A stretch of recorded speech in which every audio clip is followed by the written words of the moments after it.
बिस्मिल्लाहिर्रहमानिर्रहीम। अस्सलाम वालेकुम नाज़रीन, आपको खुश आमदीद कहेंगे कैपिटल वन टीवी से। मैं हूँ आलिया कैसर और बात करेंगे आज हम आज़ाद जम्मू कश्मीर इंतखाबात के हवाले से। तो हमने आपको आगाही दी 2021 में 25 जुलाई को होने वाले ये इंतखाबात खासे दिलचस्प भी रहे, क्योंकि इससे पहले जो इलेक्शन कैंपेन रही, जो SOPs रहे, जो उम्मीदवारान रहे, उनके हवाले से एक बड़े पैमाने पर जो पेशन गोइयाँ थी कैपिटल वन टीवी से हमने वो भी आप तक लेकर आए और वो बड़ी हद तक हमें सच होती दिखाई भी दी। लेकिन दूसरी तरफ अगर हम बात करें तो इस इंतखाब के बाद, यानी बाकायदा तौर पर इंतखाबी नताइज के बाद अगर सूरत हाल को देखा जाए तो बड़ी इंटरेस्टिंग सिचुएशन जो है वो हमारे सामने आई। जीतने वाले कैंडिडेट से लेकर वज़ीर आज़म बनने वाले शख्स तक की जो तारीख़ है, अगर हम उस पर एक निगाह डालें तो हैरतों के बहुत से पहाड़ जो हैं वो टूटते हुए दिखाई देते हैं। कई लोग जो हैं वो ये सोचने पर मजबूर हुए कि सरदार अब्दुल क़य्यूम ख़ान नियाज़ी कौन हैं और कैसे वज़ीर आज़म बने, और क्या वाकई इनका कोई ऐसा सियासी करियर है। ये एक ऐसा नाम है जो कि बहुत अननोन था सियासी हलकों पर बात करने वाले लोगों या पार्लिमानी जो सूरत हाल है उस पर बात करने वाले हलकों के बीच में। यहाँ तक कि वो तमाम तर सियासतदान, वो तमाम तर सहाफ़ी जो उनसे जुड़े हुए थे, वो तमाम तर लोग जो मुख्तलिफ़ किस्म की पेशगोई कर रहे थे अंदर की खबर आप तक लाने के हवाले से, उनके अंदाज़े भी गलत साबित हुए। और सरदार अब्दुल क़य्यूम ख़ान नियाज़ी ने 13वें वज़ीर आज़म के तौर पर तब हलफ उठाया जब हलफ के दिन या 4 अगस्त को वज़ीर आज़म इमरान खान की तरफ से भेजा गया लिफाफा बिल्कुल लास्ट मिनट पर खुला और नाम निकला सरदार अब्दुल क़य्यूम ख़ान नियाज़ी का। ये कौन है, कहाँ से इनका ताल्लुक़ है, इनका क्या सियासी करियर है, क्या वाकई इनकी फ़ैमिली जो है वो सियासत से जुड़ी हुई है, और इन्होंने क्या लोगों के लिए खिदमत सर अंजाम दी। क्योंकि बड़े पैमाने पर लोग ये बात कर रहे हैं काफ़ी अरसे से कि बैरिस्टर सुल्तान महमूद बड़े मजबूत कैंडिडेट समझे जा रहे थे। इसी तरीके से सरदार तनवीर इलियास की बात करते चलें तो उनका ग्रुप भी मजबूत तरीन ग्रुप में था, और इंतखाबात होने से पहले तक, इंतखाबात होने के बाद भी बात ये की जा रही थी कि कुछ ऐसे लोग हैं, LA-15 LA-16 का तज़किरा जब भी आया ये कहा गया कि ख़ास तौर पर वज़ीर आज़म के उम्मीदवार जो हैं वो चंद नाम हैं।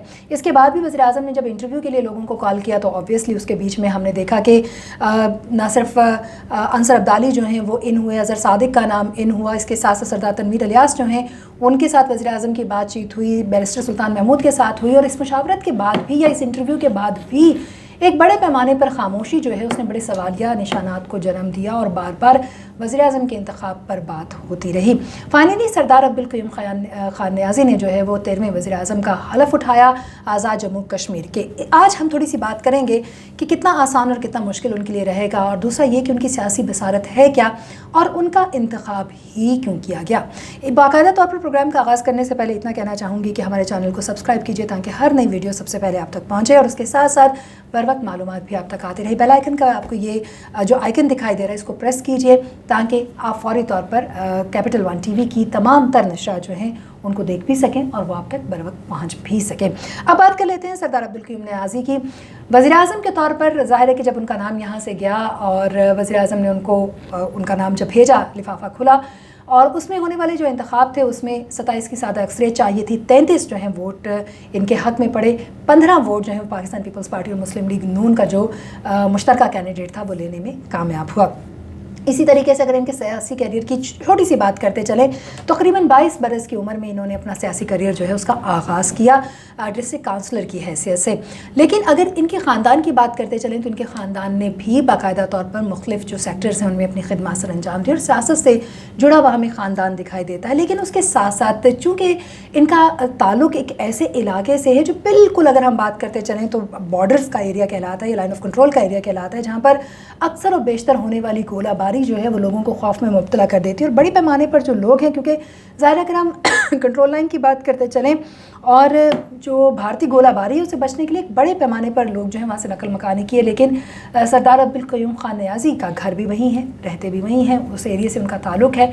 वहाँ से मूव ना करने की एक बड़ी वजह यह है कि वो अपने लोगों के दुख दर्द में शरीक रहें और लोग जो है वो अपने आप को इस मुश्किल की घड़ी में तनहा ना समझे। तो एक तरह से तो वो जो कश्मीरियों के मसाइल हैं, जो हकीकी मसाइल हैं, उनसे बहुत ज़्यादा वाकिफ़ हैं। लेकिन सबसे ज़्यादा एज जो इनको मिला जीतने के हवाले से अगर हम बात करते चलें और वज़ीर आज़म मुंतखब होने के हवाले से, उसकी वजह सरदार अब्दुल क़य्यूम ख़ान नियाज़ी जो हैं उनका नाम सामने आना बैरिस्टर सुल्तान महमूद और सरदार तनवीर इलियास के ग्रुप के बीच पाए जाने वाले शदीद इख्तिलाफात की वजह से हो सका। एक तरफ तो ये कहा जा रहा था कि जो सियासी बसीरत है मुख्तलिफ सियासतदानों की, उस पर भी हम बात करेंगे।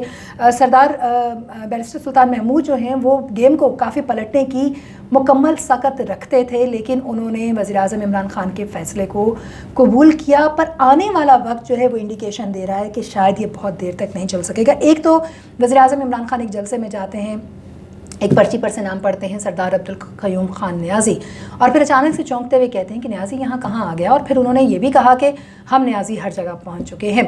ये वो पहला तारुफ था वज़ीर-ए-आज़म से सरदार अब्दुल क़य्यूम खान नियाज़ी का, और उनके मुंह से दुनिया तक उनका नाम आया। उसके बाद बड़ी खामोशी रही और वज़ीर-ए-आज़म की निशस्त के लिए वज़ारत-ए-उज़्मा के ओहदे के लिए इनके नाम को कंसिडर नहीं किया गया। लेकिन अचानक से 41 साल बाद हम ये कह सकते हैं, क्योंकि 1982 से ये मामला चलता आ रहा है, और 22 साल की उम्र में जो है डिस्ट्रिक्ट काउंसिल के फ़राइज़ सर अंजाम देने वाले सरदार अब्दुल क़य्यूम खान नियाज़ी ने मुख्तलिफ़ किस्म की समाजी खदमात भी सर अंजाम दी। सियासी करियर भी उनका एक बड़ा स्ट्रॉन्ग है, उस पर भी हम बात करेंगे। उन पर किस्मत की देवी जो है वो हमें मेहरबान होती दिखाई दी। सरदार अब्दुल क़य्यूम खान नियाज़ी के हवाले से मशहूर है कि वो जो अपने लोगों के हल्के के जो दुख दर्द हैं उनको बड़ा बांटते हैं। अब ये बात कर लेते हैं कि उनकी जो फैमिली है, सरदार अब्दुल क़य्यूम खान नियाज़ी के बड़े भाई सरदार ग़ुलाम मुस्तफ़ा 1985 और 1995 में 2 बार आज़ाद कश्मीर असम्बली के मेंबर और वज़ीर भी रह चुके हैं।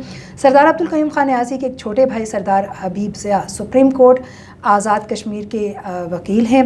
उनके तीसरे भाई अमेरिका में मुकीम है। सरदार अब्दुल क़य्यूम खान नियाज़ी का जो एक बेटा है बरतानिया में काउंसलर भी है। और इसी तरीके से सरदार अब्दुल क़य्यूम खान नियाज़ी का जो फैमिली है, ख़ास तौर पर अगर हम बात करते चलें उनके वालिद के हवाले से, तो जो उनके वालिद हैं वो कई बार भारतीय गोलाबारी से बचते हुए जिस कबीले में वो रहते हैं, जिस एरिया में वो रहते हैं, उसी जगह पर उन्होंने रहने को जो है वो तरजीह दी। अब ये भी बात कर सकते हैं यहाँ पर कि आज़ाद कश्मीर में जो वज़ारत-ए-उज़्मा की दौड़ थी उसमें बड़े बड़े नाम शामिल थे, हमने जैसे कि अब तस्करा किया इस हवाले से। लेकिन उसमें सरदार अब्दुल क़य्यूम खान नियाज़ी का इंतखाब किए जाने पर इनिशियली हलकों में हैरत ज़रूर थी, जिस तरीके से ये नाम सामने लाया गया, बड़ी तशवीश का भी इजहार किया गया। लेकिन उसके साथ साथ आहिस्ता आहिस्ता लोगों ने ये मानना शुरू कर दिया कि सादा कपड़ों में मलबूस, यानी अगर हम वज़ीर-ए-आज़म आज़ाद कश्मीर सरदार अब्दुल क़य्यूम खान नियाज़ी की पहली स्पीच का तज़किरा करते चले तो उन्होंने वाज़ेह अंदाज़ में कहा कि मेरे पास तो कपड़े भी नहीं थे, मुझे किसी ने ला के कपड़े दिए और मुझे कल ही बताया गया कि आपने वज़ीर-ए-आज़म का हलफ उठाना है। सो इस तरीके से वो वज़ीर-ए-आज़म मुंतखब हुए। लेकिन ऐसा नहीं है कि उन्होंने काम नहीं किया। उन्होंने 2016 की अगर बात करते चलें तो 2016 के इलेक्शन में उन्होंने बाकायदा तौर पर 20,000 वोट हासिल किए थे। 2021 के इलेक्शन में उन्होंने 24,000 से ज़ायद वोट जो हैं वो हासिल किए हैं, जिसका मतलब ये है कि सियासी सतह पर, यानी अगर उनका मुग़ल बिरादरी या कबीले से उनका ताल्लुक़ है तो दीगर जो बिरादरियों के लोग हैं वो भी उनको उसी तरीके से पसंद करते हैं। उसकी वजह यह है कि वो अपने कबीले के लोगों, अपने एरिया के लोगों के मसाइल को समझते हैं और उनके हल में बड़े पेश दिखाई देते हैं। सेहत कार्ड की सहूलतें फराहम करनी हो या दीगर सहूलतों का तस्करा हो, हमें सरदार अब्दुल क़य्यूम खान नियाज़ी का नाम जो है वो सर फहरिस्त दिखाई देता है अगर आप वहाँ के लोगों से बात करके देखें तो। अपने सियासी करियर का आगाज़ उन्होंने 22 साल की उम्र में बतौर डिस्ट्रिक्ट काउंसलर ज़िला पूंछ आज़ाद कश्मीर से ही किया। वालिद उनके जो है वो मेंबर ज़िला काउंसिल थे और वालिद की वफ़ात के बाद से बाकायदा तौर पर जो है वो सरदार अब्दुल क़य्यूम खान नियाज़ी की जो सियासी करियर है उसको हम कह सकते हैं कि उसका बाकायदा आगाज़ हुआ। आज़ाद कश्मीर के साबिक़ सदर और वज़ीर-ए-आज़म सरदार अब्दुल क़य्यूम खान और ये हम नाम थे, और यही वजह है कि जो अखबारी बयानात और सरकारी ख़त किताबत थी उसमें हुकूमती मुशीरों को मुश्किलात भी दरपेश आईं, और उसके साथ साथ हम नाम होने की वजह से अक्सर व बेशतर इनको मिस्टेकन भी किया जाता रहा साबिक़ वज़ीर-ए-आज़म और सदर के साथ। ये भी कई बार कहा गया कि इन्हें जो है वो अपना नाम तब्दील करना चाहिए। इससे पहले जो है वो कुछ खबरें गर्दिश कर रही थी कि सरदार अब्दुल क़य्यूम खान जो हैं वो दर हकीकत उन्होंने अपने नाम के साथ नियाज़ी इसलिए लगाया कि यूनिवर्सिटी के दौर में लोगों ने कहा कि आपका कोई तखल्लुस होना चाहिए। ऐसा नहीं है, बल्कि जब बाकायदा तौर पर साबिक़ सदर आज़ाद कश्मीर और वज़ीर-ए-आज़म के हवाले से हुकूमती सतह पर ख़त किताबत में मुश्किल पेश आई तो बाकायदा तौर पर सरदार अब्दुल क़य्यूम खान को ये कहा गया कि आप अपने नाम के साथ कुछ लगाएं, और नियाज़ी का जो है वो इजाफ़ा इन्होंने किया जो इनको आज बड़ा फ़ायदा देगा, उस वक्त इनको मालूम नहीं होगा। बहरहाल ये तखल्लुस जो है इनके साथ लगा, इनकी वजह शोहरत भी बना, और इनका मुकम्मल नाम जो है वो अब सरदार अब्दुल क़य्यूम खान नियाज़ी मुकम्मल हुआ। ख़ान तक जो है वो नहीं रुके, और इस तरीके से सदर और वज़ीर-ए-आज़म के हवाले से होने वाली जो गलत फहमी थी वो भी दूर हुई। बहरहाल اسی تخلص کی وجہ سے، اسی غلط فہمی کی وجہ سے آج وہ وزیر اعظم آزاد کشمیر منتخب ہوئے۔ 2006 میں پہلی بار مسلم کانفرنس کے ٹکٹ پر ممبر اسمبلی منتخب ہوئے، پارلیمانی سیاست کا آغاز کیا۔ 2006 سے 11 تک وزیر مال جیل خانہ جات رہے اور دیگر محکموں میں بھی انہوں نے اپنے فرائض سر انجام دیے۔ 2011-2016 میں انہوں نے انتخابات میں حصہ لیا۔ 16 میں میں نے آپ کو بتایا کہ کم ووٹوں سے الیکشن ہار گئے، جس پر انہوں نے اپنی پارٹی قیادت کو جو ہے وہ معاملہ اعلیٰ سطح پر اٹھانے کا مظاہرہ کیا۔ بعد ازاں 1 سال مسلم کانفرنس کے ساتھ ناراض بھی رہے، پھر یہ آزاد کشمیر تحریک انصاف کا حصہ بنے۔ تعلق ان کا دھلی خاندان سے ہے، مغل قبیلہ، جیسے کہ ہم نے آپ کو بتایا۔ کنٹرول لائن پر چونکہ یہ رہتے ہیں اور ان کا اپنا جو گاؤں ہے وہ نہ چھوڑنے کی وجہ بھی یہی ہے کہ ان کا پورا جو حلقہ ہے وہ LOC پر واقع ہے، اور اسی لیے اگر وہ گاؤں چھوڑتے ہیں تو ان کے اپنے گاؤں کے لوگوں کا مورال جو ہے وہ کم ہو سکتا ہے، یہی وجہ ہے کہ وہ ان کے ساتھ کھڑے رہتے ہیں۔ بھارتی توپوں اور گولوں کے سامنے یہ کھڑے بھی رہے، اور سردار عبدالقیوم نیازی نے تحریک انصاف کی پاکستان میں حکومت بنتے ہی سب سے پہلے مطالبہ کیا کہ LOC کے جو لوگ ہیں ان کو بنکر بنا کے دیے جائیں، ان کے لیے صحت کے حوالے سے اقدامات لیے۔